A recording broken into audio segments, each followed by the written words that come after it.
Hello बच्चों, आज हम डिस्कस करेंगे laws of refraction of light. Laws of refraction of light.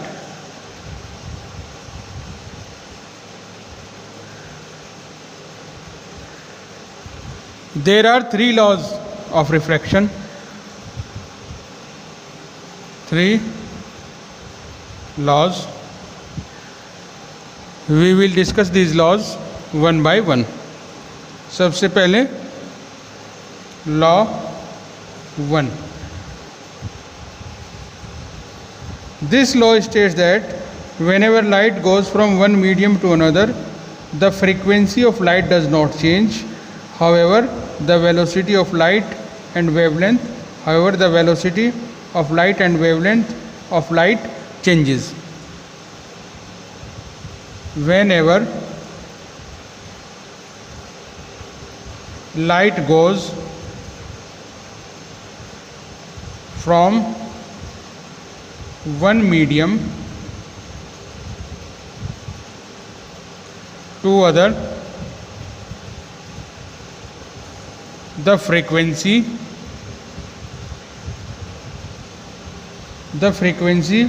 of light does not change.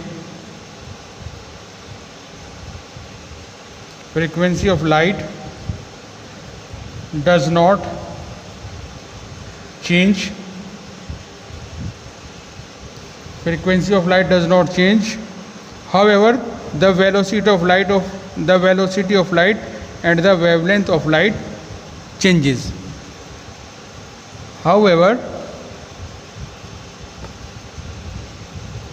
the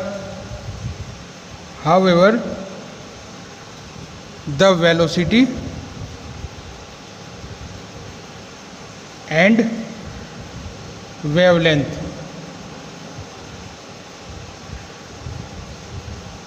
of light changes. ठीक है बच्चों, फर्स्ट लॉ क्या कहता है कि जब रिफ्रैक्शन होता है तो लाइट एक मीडियम से दूसरे मीडियम में जाती है। तो जब लाइट एक मीडियम से दूसरे मीडियम में पास होती है तो उस समय लाइट की वेलोसिटी चेंज नहीं होती, लाइट की फ्रीक्वेंसी चेंज नहीं होती, हालांकि उसकी वेलोसिटी और वेवलेंथ दोनों चेंज हो जाती हैं। तो ये था फर्स्ट लॉ ऑफ रिफ्रैक्शन। अब बात करते हैं सेकंड लॉ की, law 2. This law states that the incident ray, refracted ray and normal to the interface of two media at a point of incidence all lie in the same plane. क्या कहता है ये law? The incident ray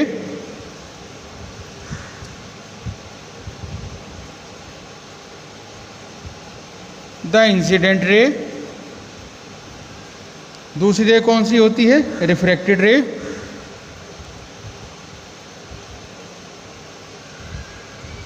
the incident ray, refracted ray and normal to the interface. Normal to the interface, interface उस line को कहते हैं जो दो सरफेस को, जो दो मीडियम को एक दूसरे से अलग करती है। And normal to the interface of two media, normal to the interface of two media lie in the same plane. ठीक है, जो इंसिडेंट रे है, this law states that incident ray, refracted ray and normal to the interface, तीन चीज़ें होती हैं, तीन चीज़ें याद रखनी है आपको। Incident ray, refracted ray and normal to the interface of two media all lie in the same plane. अब देखिए बच्चों, ये लॉ आपको इस फिगर से क्लियर हो जाएगा जो मैं बना रहा हूँ।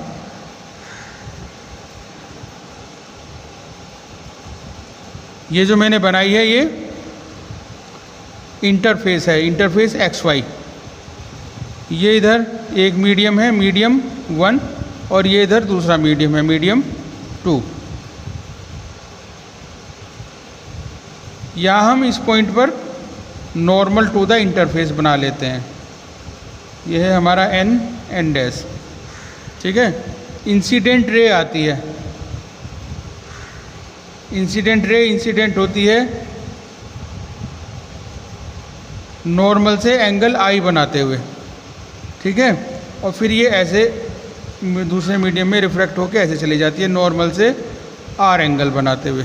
यह है एंगल ऑफ इंसिडेंस, यह एंगल ऑफ रिफ्रैक्शन। यह है पॉइंट ओ।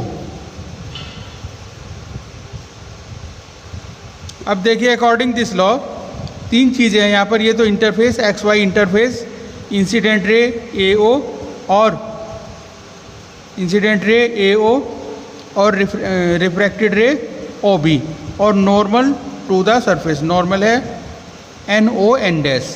तो इंसिडेंट रे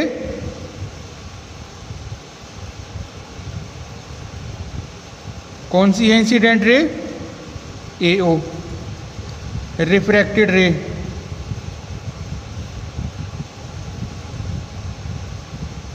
ये कौन सी है? O B. और normal to the interface, normal to the interface, ये क्या है? ये है एन ओ एन डैश। ये तीनों की तीनों कहाँ है? यहाँ पर एक जगह सेम प्लेन में है, तीनों चीज़ें सेम प्लेन में है यहाँ पर पॉइंट ओ पर। यही ये सेकंड लॉ है, सेकंड लॉ ऑफ रिफ्रैक्शन। अब बात करते हैं थर्ड लॉ की।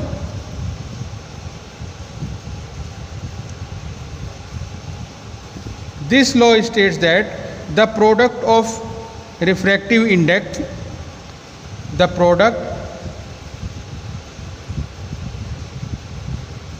Product of refractive index, the product of refractive index and sine of angle of incidence, and refractive index and sine of angle of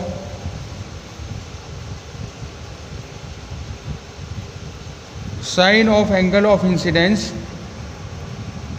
at a point in a medium, incidence at a point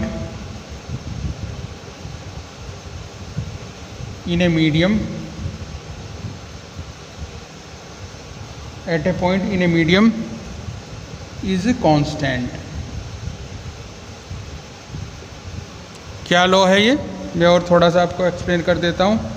the product of refractive index, refractive index को हम denote करते हैं small N से। The product of refractive index and sine of angle of incidence, इसको हम denote करेंगे sine I से। Sine of angle of incidence, इन दोनों के प्रोडक्ट की वैल्यू हमेशा क्या रहती है? कांस्टेंट। अगर हम सिंबल्स की फॉर्म में इस लॉ को रिप्रेजेंट करें तो ये लॉ बन जाएगा N sine I equal to constant. N sine I equal to, ये एन क्या है यहाँ पर? रिफ्रैक्टिव इंडेक्स, और ये क्या है? Sine of angle of incidence, N sine I, ठीक है। इसका मतलब है फॉर टू मीडिया, देखिए रिफ्रैक्शन में 2 ही मीडिया इन्वॉल्व होते हैं। फॉर टू मीडिया, तो 2 मीडिया के केस में इस लॉ को हम कैसे रिप्रेजेंट करेंगे? N sine I, N sine I equal to N sine I one equal to N one sine I one equal to N two sine I two equal to N two sine I two. अब देखिए if, एक condition लेते हैं, if I one equal to I and I one equal to I and I2 equal to R। तब उस case में क्या होगा, then N1 sign I equal to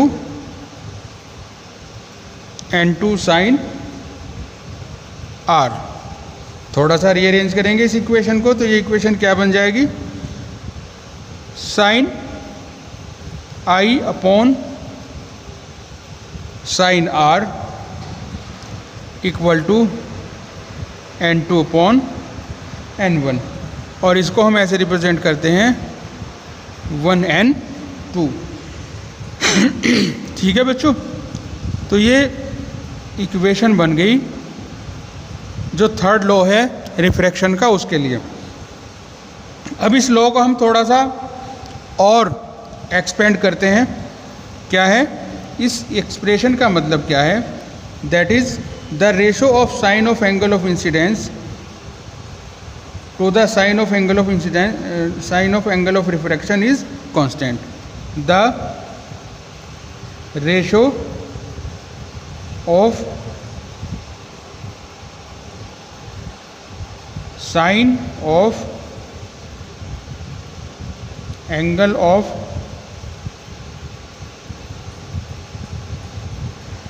incidence to the sine of angle,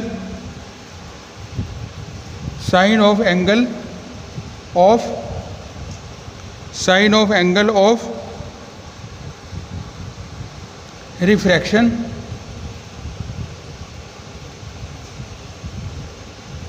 sine of angle of refraction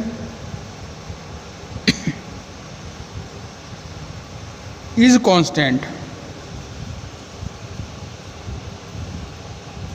Angle of refraction is constant for the pair of media, is constant for the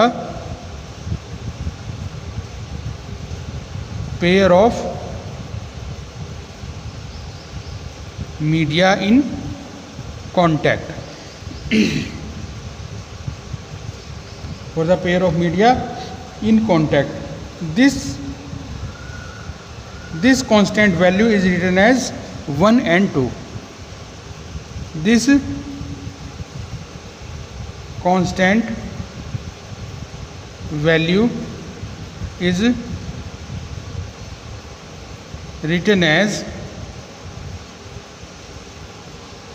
1 and 2, and it represents a refractive index of medium 2 and it represent refractive index of medium 2. It represents refractive index of medium 2 with respect to medium 1. Medium 2 with respect to medium 1. Okay बच्चों, तो ये थे 3 law. इन तीन law से जो ये phenomena है refraction of light की, ये गवर्न होती है। आप इन तीनों लॉज को अच्छी तरीके से लर्न करेंगे। Okay, thank you.